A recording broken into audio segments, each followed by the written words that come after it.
We've all been there. You start using a root domain to access your root services. But unfortunately, Chrome slapped you with that ugly, non-secure warning. So in this video, I'm going to show you exactly how to get a Wildcard TLS certificate for your home lab. But regardless of which route you choose, you will need to knock out the following prerequisites. First up, you need a Linux machine that you can access with SSH. For me, I'm rocking Debian. You will also going to need Docker installed on this server. If you have not done this before, the official Docker documentation walks you through the exact steps. But if you are running one of the operating systems shown on screen right now, the easiest way is to just grab the official script and run it with sudo. This automates the entire installation. Outside, simply add your current user to the Docker group, and now Docker is good to go. And then we need Nginx Proxy Manager. Typically, to score Wildcard certificate, we have to send a request to a certificate authority. They will ask us to create a specific TXT account in our DNS zone to prove that we actually own the domain. Now, npm is awesome because it automates the entire verification process and handles the automatic renewal before the certificate expires. So let's head over to the npm website and grab the .compose file we need.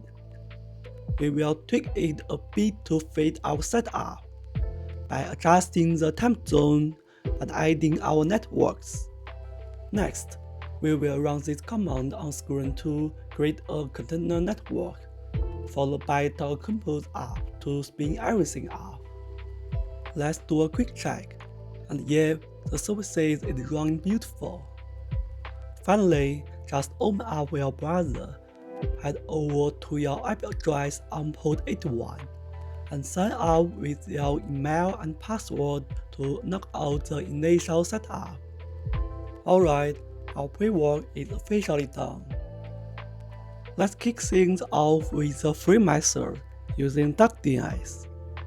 First, head over to their website and log in. Pick a domain name you like. For me, I'm going with KitKatai. For the current IP field, just point your server IP address. Next, copy your account token. Please keep it safe, but if you ever think it's been compromised, just hit recreate token to generate a fresh one. Now let's jump back into Nginx Proxy Manager. Click on SL certificates. For domain names, type in the DuckDNS domain you just claimed. On the DNS provider, select DuckDNS and paste in that token. For propagation seconds, we will use 16. A wildcard certificate is officially provisioned. You can skip straight to the final chapter to see how to actually apply it.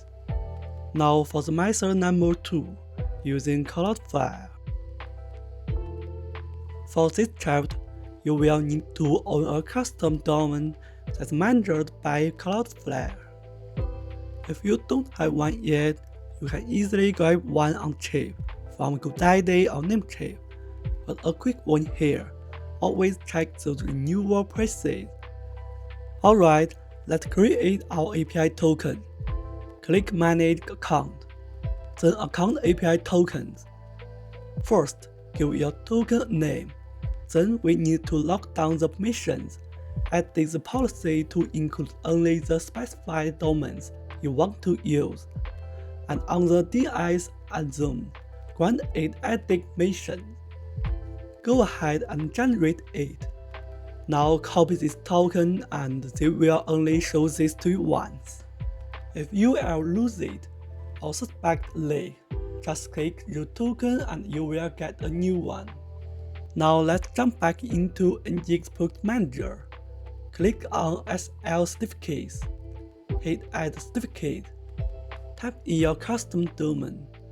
Select CloudFlare as your provider, and paste in your token. Set your propagation second to something like 16. Hit save, and your wildcard certificate is ready to route. Alright, let's head back to the proxy host page and hit add proxy host. If you want the DuckDNS root, you just need to type in whatever subdomain you want, right in front of the base domain you registered earlier. But if you are using your own custom domain, you will need to jump back into CloudFlare real quick and add a new DNS record pointing to your local IP, exactly I'm showing on screen here. Once that's done, head back to Nginx Proxy Manager and type that domain in. Now for the forward hostname field, things can go one of two ways.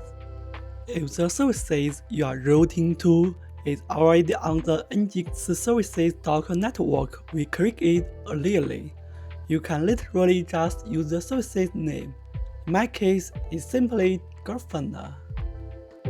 On the flip side, if you don't want to mess with your existing standalone deployments, you can just punch in your server local IP instead.